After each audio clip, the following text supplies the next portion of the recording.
তুষার ভাই, সবকিছু মিলে আমরা দেখছি অনেক বিষয় নিয়ে আলোচনা হচ্ছে, আসলে কার হাতে নাটাই? কার হাতে এটা তো পরে টের পাওয়া যাবে, কিন্তু আপনি দেখেন খালি স্ববিরোধী তর্ক হয়।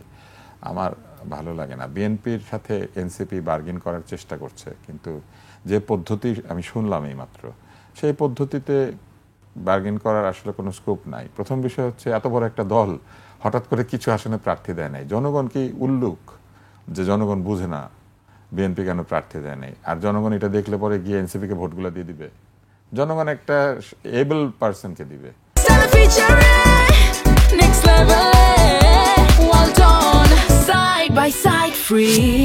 বিএনপি বলে দিলে বিএনপির লোকজন কি, ভোটাররাও কি এরকম এত উল্লুক যে বিএনপি চাইলো আর কলা গাছকে ভোট দিয়ে দিবে ওইখানে নিজের প্রার্থী দাঁড় না করিয়ে? এটা হবে বলে আপনার ধারণা? এটা কোনোদিনই হবে না। তাহলে জটিল হিসাব। হ্যাঁ, এটা হবে না, এটা হয় না কখনো। এবং বিএনপি এত বড় একটা দল, ওদের ওইখানে অন্তত 6 জন দাঁড়িয়ে যাবে যে ঠিক আছে আপনি প্রার্থী দেন নাই তো কি, আমি স্বতন্ত্র দাঁড়াই। এরকম আছে বেশ কিছু জায়গায়, এরকম হয়ে যাবে। ফলে এইটা মোটেও একটা ওয়াইজ ডিসিশন হবে না। আরেকটা কি, আরেকটা হচ্ছে তারা একই সাথে জোটবদ্ধ হয়ে নির্বাচন করবেন, তখন কোন মার্কা নিয়ে করবেন? ধানের শেষ। নির্বাচন কমিশন বলেছে যে জোটবদ্ধ হলেও যার যার প্রতীক তার, তখন তো ওনারা শাপলা পাবেন না। তাহলে কি নিয়ে নির্বাচন করবেন? প্রপোজালের মধ্যে আছে, প্রপোজালের মধ্যে আছে, বুঝে নিলাম, কিন্তু শাপলা তো প্রতীকই নাকি নাই। একটু আগে উনি বললেন না যে প্রতীকের মধ্যে শাপলা নাই, আর পেলে পরে মান্না সাহেব পাবে, তার মানে ওনারা তো শাপলা পাচ্ছেন না ওনার যুক্তি অনুযায়ী। তাহলে যে প্রতীকটা পাবেন সেই প্রতীকটা নিয়ে কি তারা ইলেকশন করবেন? আর বিএনপি যদি এনসিপির সঙ্গে বার্গেন করে, বিএনপির উচিত তাহলে তার আগে জামাতে ইসলাম, জাতীয় পার্টি, গণ অধিকার পরিষদ, এদের সাথে আগে বার্গেন করা। কারণ ওই যে আগে আসলে আগে পাইবেন ছাড়াও আগে জন্ম নিয়েছেন, তাহলে আগে বেশি ভোটার তৈরি করিয়াছেন, তাই না? এটা হলেই হওয়ার কথা। আর বিএনপি যেসব উপদেষ্টার বিরুদ্ধে অভিযোগ করেছেন যে তারা নিরপেক্ষ না, সেইখানে কি ছাত্র উপদেষ্টারা আছেন? যদি থেকে থাকেন তাহলে তো বিএনপি, মানে ওই যে একই কথা যে আমরা জানি না কে, তো যদি ওখানে ছাত্র উপদেষ্টাদের নাম থেকে থাকে তাহলে তো বিএনপি আগে এনসিপির বিরোধিতা করলো উপদেষ্টাদের কাছে গিয়ে।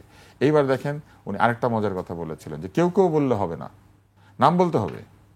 কিন্তু যে আগের প্রশ্নের উত্তরে উনি বলেছিলেন যে কেউ কেউ বলে মাফ চাইলে হবে, নির্দিষ্ট নাম না বললে হবে, নির্দিষ্ট অপরাধের কথা না বললে হবে। মানুষ এইভাবে যুক্তি দেয়, বুঝলেন?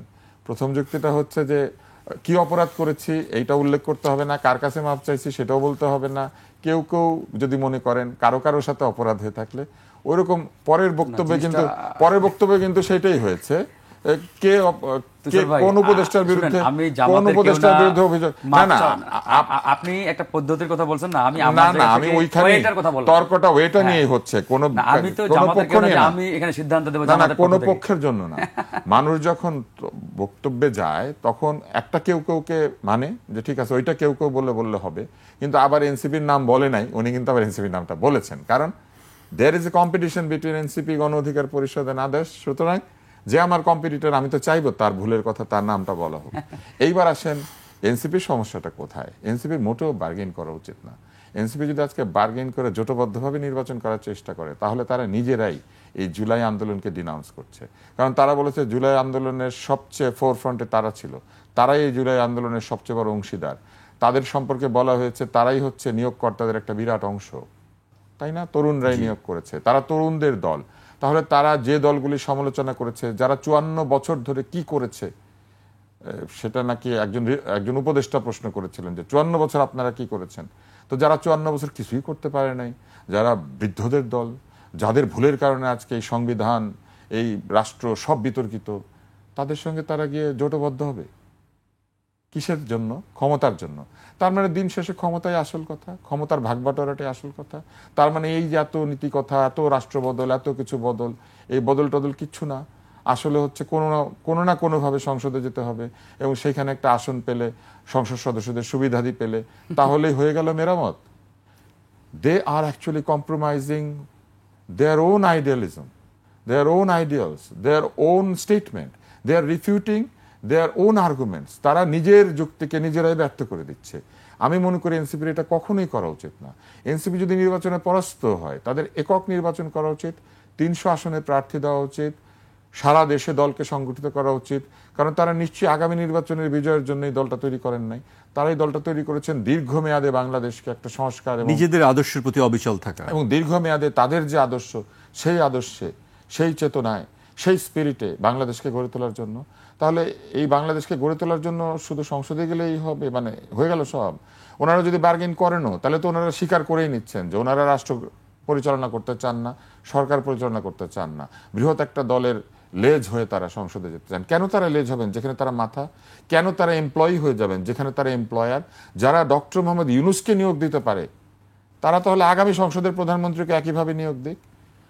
সব শেষে, দিনের শেষে ক্ষমতার যে মধু, আঙ্গুরের যে ফল, এইটাই সবার দরকার।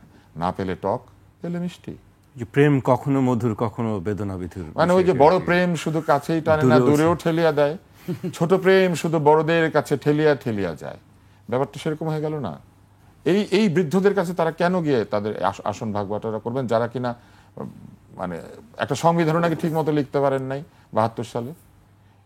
এদের সাথে কেন তাহলে এই মানে এই কি বলবো, মানে এই মিত্রতা কিংবা এই প্রেম কিংবা এই ভালোবাসা কিংবা এই নৈকট্য?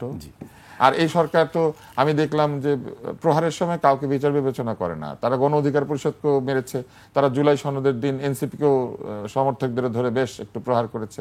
প্রহারের বেলা আমি দেখলাম যে তারা বেশ নিরপেক্ষ এবং নির্দলীয় এবং নির্দয়। হ্যাঁ, কিন্তু সিদ্ধান্ত গ্রহণের বেলায় এত দনমনো কেন? কেন তারা সিদ্ধান্ত গ্রহণের বেলায়, আমরা জানতাম জুলাই সনদ স্বাক্ষরিত হবে সনদের স্বাক্ষরের দিনই, স্বাক্ষরের দিন বলা হলো যেটা ওপেন আছে এত তারিখ পর্যন্ত, এটা তো সারা জীবনের জন্য ওপেন করে দেন। কোনো একদিন মনে করেন এই যে স্বৈরাচার ফিরে এলো, মনে করেন আসলো বাংলাদেশে বিচারের মুখোমুখি হতে, এসে উনিও জুলাই স্বাক্ষরে সাইন করে দিল, নিবে? সনদে স্বাক্ষরে কি আবার বাধা বিধিনিষেধ আছে? ওই ঐকমত্যে যারা ডাক পায় নাই তারা স্বাক্ষর করতে পারবে না, নাকি যে কেউ স্বাক্ষর করতে পারবে, যে কোনো রাজনৈতিক দল? মনে করেন এই জুলাই সনদ বলবৎ আছে, একটা রাজনৈতিক দল তৈরি হলো এই সনদের বিরুদ্ধে ভবিষ্যতে, এবং তারাও আবার একসময় বললো যে আমরা এসে এটা সাইন করবো। এটাকে অনির্দিষ্টকাল, আজীবন, চিরকাল উন্মুক্ত থাকবে। প্রেমের অনির্বাণ শিখা চিরদিন জলে, সনদ থেকে আসে প্রেম সনদই বলে, এরকম ব্যাপার এটা।